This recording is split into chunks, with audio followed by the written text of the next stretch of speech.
Besmer, faleminderit shumë që je sonte me neve. Faleminderit për ftesën. Ke punuar në një video, kisha propozu që ta shohim bashkë me shikuesit dhe dëgjuesit e Radio Dugazinit dhe më pas ta diskutojmë bashkë se si u realizua ajo. Me gjithë qef, faleminderit gëzuar në torin Kuqezi. Faleminderit shumë, urime edhe juve. Shkojmë fillimisht të shohim videon që ka përgatitur Besmir Limani dhe më pas kthehemi diskutojmë me Besmirin për detajet e kësaj videoje. Besmir, një video e realizuar në mënyrë fantastike. Faleminderit shumë dhe gëzohem që të gjithë shqiptarët e kanë mirëprit. Nga ideja që shërrodhi krejt? Idenë e kam pas që 4 vite të realizoj në fakt, por me ato viset e shqiptarëve, hajse e bëj këtë vit, hajse e bëj vitin tjetër. Në fakt, ideja nuk është nga unë, ideja është nga historia jonë, sepse ne çdo herë kemi qenë dhe jemi bashkë. Mendoj që ka pas pak kohë, ose mund të themi edhe disa arsye nga koha e fundit, nëse e shohim pak lëvizjet tona, për një rifreskim ose një rikujtim që të na ringjallë si popull. Në qendër jemi shqiptar, pra pavarësisht fesë, kjo është ideja. Ideja është kjo sepse kemi lindur dhe do të vdesim si të tillë. Pavarësisht se në xhami gjejnë pjesë ato që kanë besimin e bektasjanëve, muslimanëve, në kish kemi ortodoks dhe katolik, por mbi të gjitha na bashkon shqiptaria. Sa të ka marrë kohë krejt projekti me realizu tash fund me Besmer? Xhirimet janë bërë në fillim të muajit nëntor.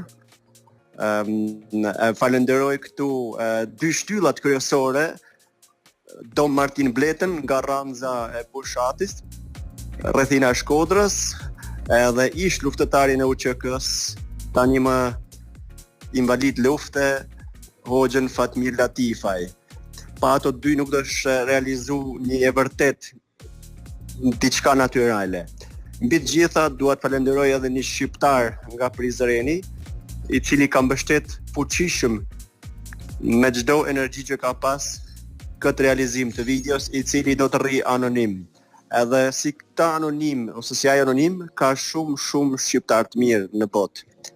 Pra bëhet fjalë për dikë që të ka ndihmuar në këtë drejtim jashtëzakonisht shumë dhe dëshiron që të mbetet anonim, pra dëshiron që video të shihet. Po, ai ka dhënë gjithçka nga vetvetja, edhe kështu që unë i sigurt jam nuk është i vetmi që si shqiptar i mirë, pavarësisht nga Prishtina, nga Tirana apo Shkupi. Kemi shumë vëllezër dhe motra shqiptar të mirë.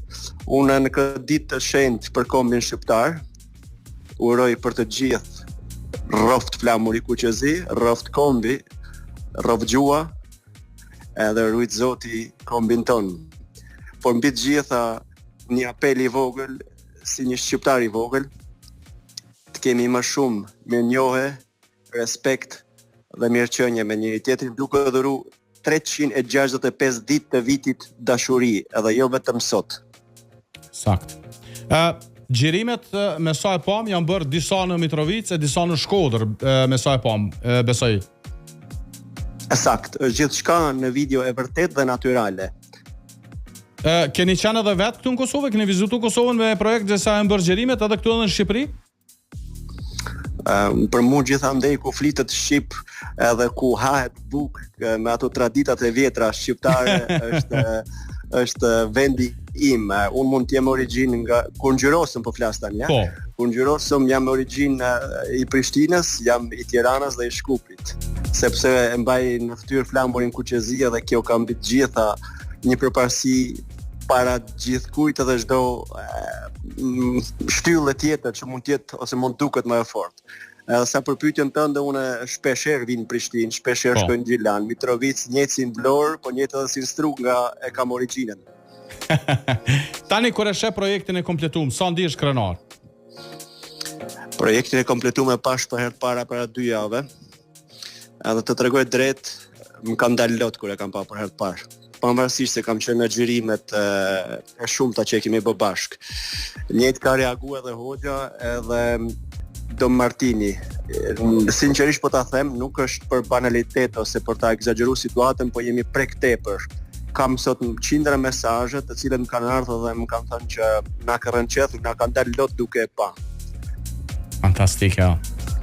Fantastike. Je nga tifozët më të veçantë që shohim pothuajse po në çdo ndeshje me fytyrën e maskuar me shqiponjën e vendosur në fytyrë. A ka ndonjë ndeshje që se ka përcjell? Ndëgjoj, Naim i dashur, unë nuk shkoj atje për të pa futboll, se ndoshta edhe 60% të rregullores futbollit nuk i di. Jo, prezencën e kam fjalën. E di, unë aty shkoj vetëm për një ideal. Dhe kështu që mundohem sa më shumë të jem afër atyve që flasin tosknishtën dhe gegnishtën, pavarësisht a besojnë në xhami apo në kish.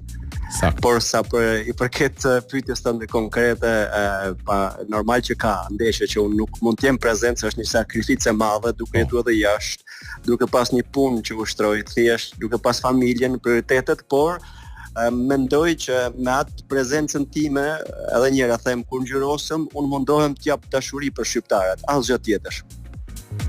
Unë të falenderoj shumë që ishe sonte me dëgjuesit e Radio Dugaxhinit, është e kënaqësi për ta parë videon bashk në projektin final, dhe të uroj shumë shëndet e shumë sukses në vazhdim.